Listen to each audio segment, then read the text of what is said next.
Ave Maria, gratia plena, Dominus tecum, benedicta tu, in mulieribus et benedictus, fructus ventris tui, Iesus. Sancta Maria, Mater Dei, ora pro nobis peccatoribus, nunc et in hora mortis nostrae. Ave Maria. Alléluia, Alléluia. Alléluia, Alléluia. Alléluia, Alléluia. Ave Maria, gratia plena.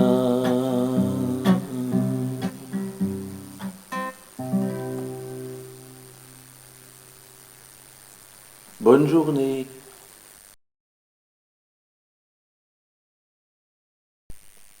Au nom de l'amour du Père, de la paix du Fils et de la joie du Saint-Esprit, ainsi soit-il.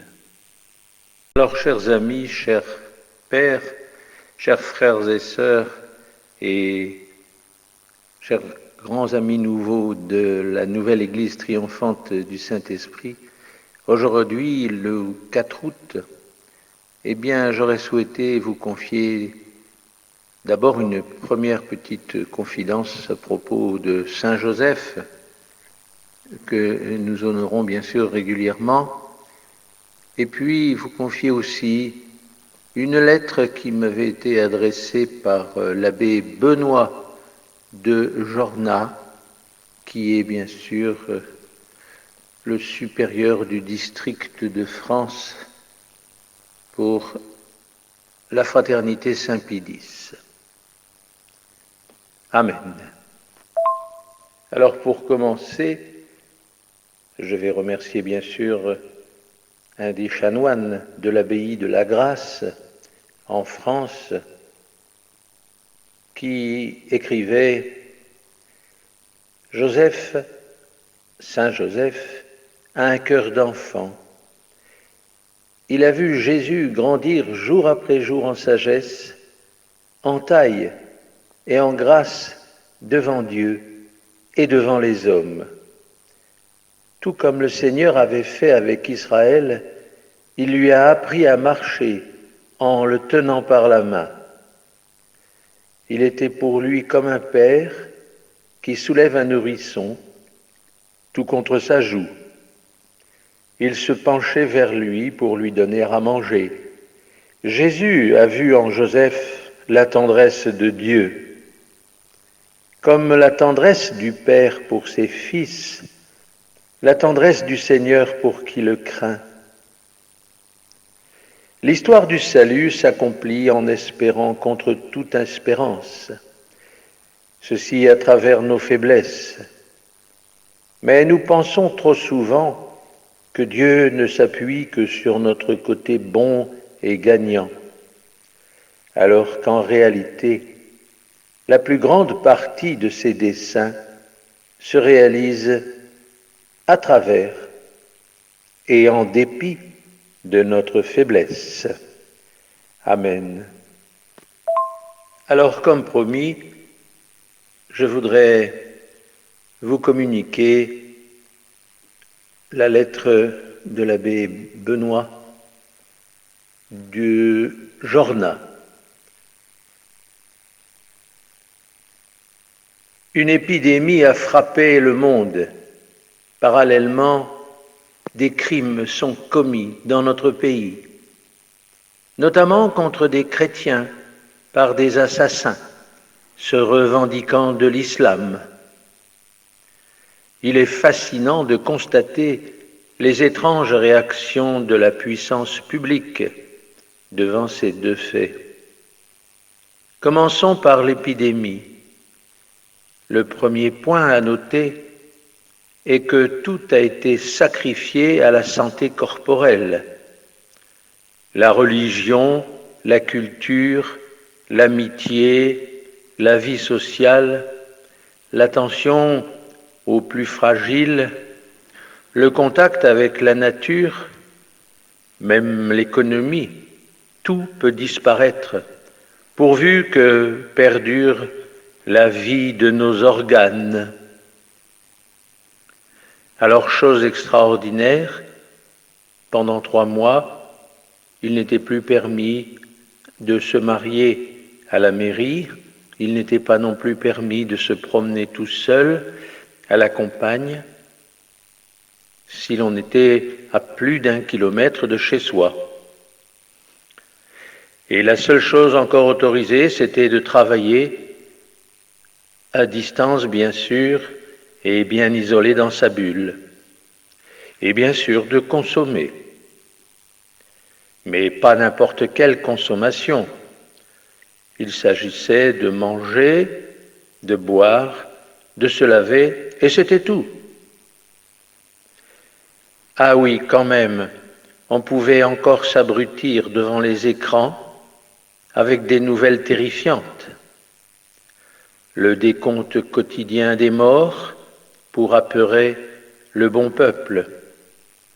Des films ou des séries télévisées totalement ineptes et voir se corrompre par une avalanche de pornographie.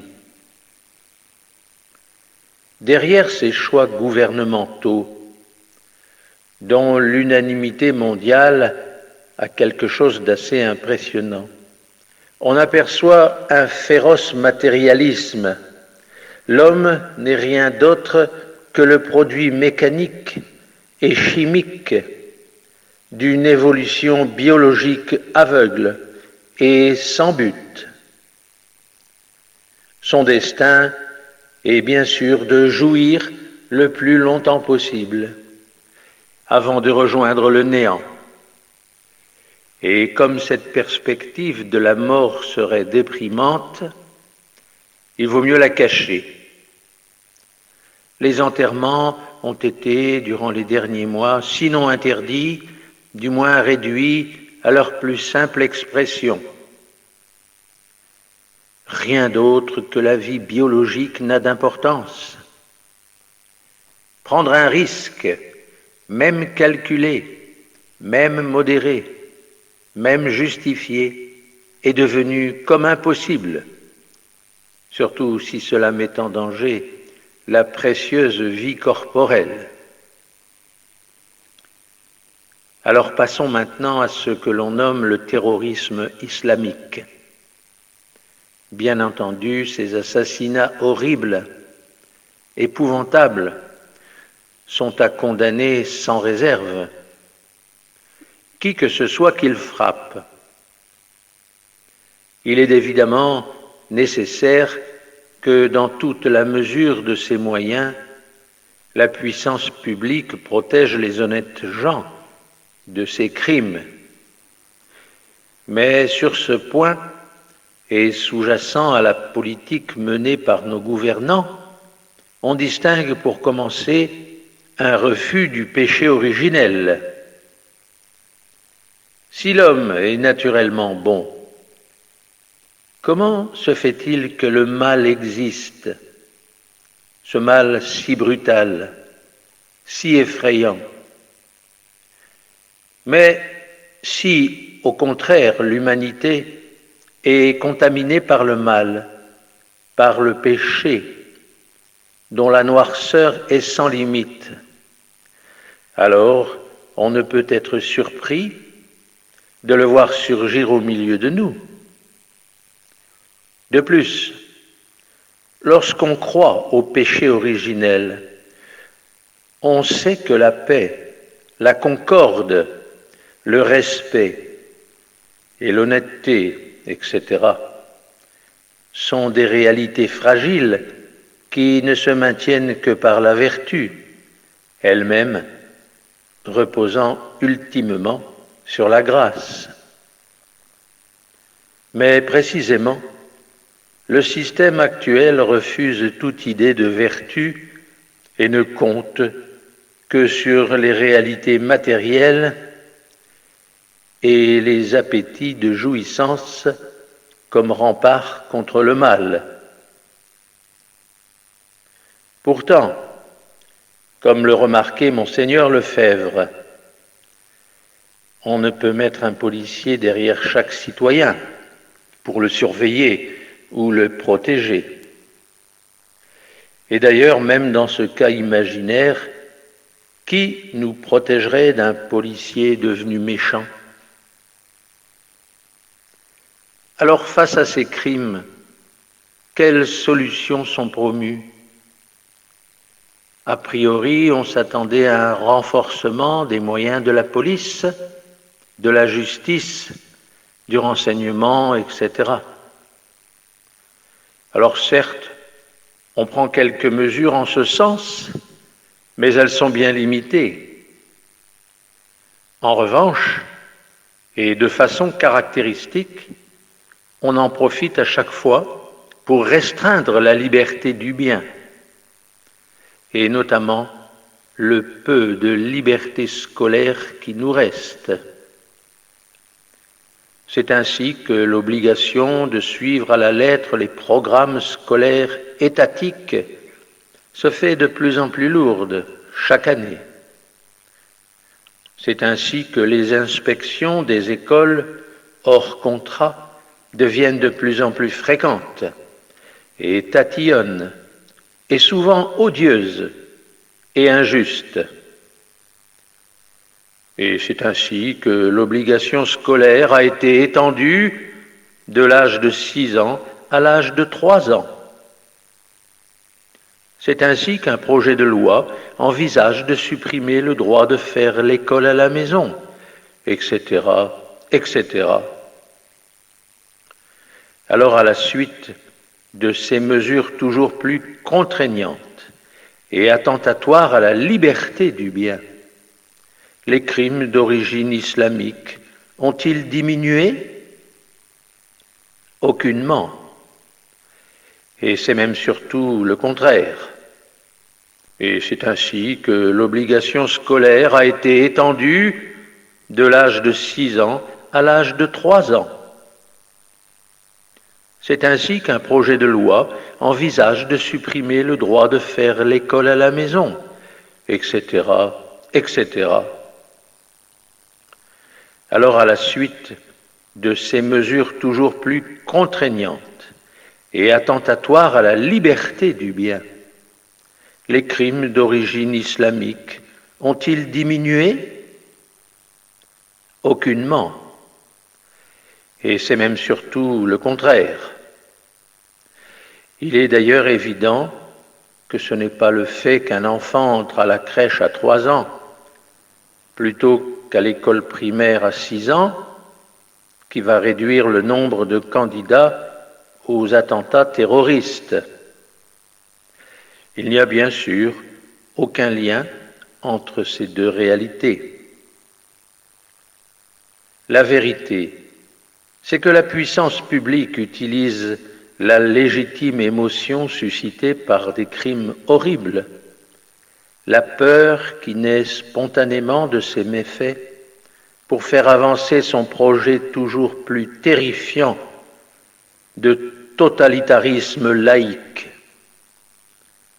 L'enfant doit être modelé, formaté, façonné selon les normes de la pensée unique, et spécialement en l'arrachant à toute croyance religieuse et à toute foi surnaturelle, j'ajouterais surtout catholique.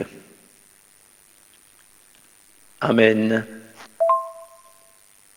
Alors, chers amis fidèles, eh bien le Père Benoît continue en disant: vous le savez par votre propre expérience, la vie chrétienne authentique devient chaque jour plus difficile. Une atmosphère délétère nous entoure, nous envahit, notamment par le biais d'écrans omniprésents, et impossible souvent à ne pas utiliser au moins quelques fois. Cela nous distrait, nous trouble, nous tente, nous démoralise, et en même temps, les obstacles légaux, techniques, humains se présentent devant nous d'une façon de plus en plus oppressante. Ainsi, au cours de cette année, et pour de bonnes raisons apparentes, évidemment la protection de la santé, vous avez été empêchés d'assister à la messe durant de très longues semaines, et même pendant le carême, pendant la semaine sainte, le temps pascal et l'Avent. Et nous-mêmes, vos prêtres, avons de plus en plus de mal à vous faire profiter de notre ministère sacerdotal, à prêcher la vérité, à vous aider dans l'éducation de vos enfants. Nous essayons de profiter des derniers lambeaux de liberté qui subsistent, mais ce n'est pas toujours facile. De nombreux fidèles âgés qui se trouvaient dans les EHPAD ont ainsi été privés durant 6 mois de cette année, et encore, de la visite du prêtre, du réconfort des sacrements, parfois même d'un enterrement religieux, sans que le prêtre, tout à fait impuissant, interdit de visite, puisse voler au secours de ces âmes souffrantes et abandonnées. Alors, chers fidèles, si ces libertés extérieures se réduisent comme peau de chagrin, il nous reste toujours le témoignage quotidien de la foi, de la fidélité à notre Seigneur Jésus-Christ, en cette époque de la grande apostasie. Lorsque le prophète Élie, découragé, déclara au Seigneur: « Les enfants d'Israël ont abandonné votre alliance, et je suis demeuré seul à brûler de zèle pour vous. » Alors Dieu lui répondit: « Tu n'es pas seul, car je me suis réservé 7000 hommes dans Israël qui n'ont pas fléchi devant le genou de Baal. » Alors, chers amis, en ces temps apparemment apocalyptiques, quand l'humanité, dans sa grande masse, se détourne de Dieu, nous sommes appelés par grâce, et sans mérite de notre part, à ne pas fléchir le genou devant les idoles mensongères de la modernité, mais à vivre, au contraire, des grandes réalités spirituelles de la foi, de l'Église, de la liturgie, en les recevant de la tradition. Et précisément, si pour des raisons éventuellement bonnes, comme la santé, la sécurité, ou mauvaises, comme le totalitarisme laïque, on nous empêche, on nous rend difficile d'accéder aux biens spirituels de première nécessité, la messe, la liturgie, les sacrements, la vie paroissiale. Cela doit être pour nous, chacun de nous, une invitation à y faire davantage attention, à les estimer à leur juste prix d'éternité et à en profiter au maximum lorsque nous avons la grâce de pouvoir y participer. Les difficultés que nous rencontrons sont une claire invitation de la Providence à redoubler de ferveur et à travailler à enraciner plus profondément notre vie chrétienne. Amen.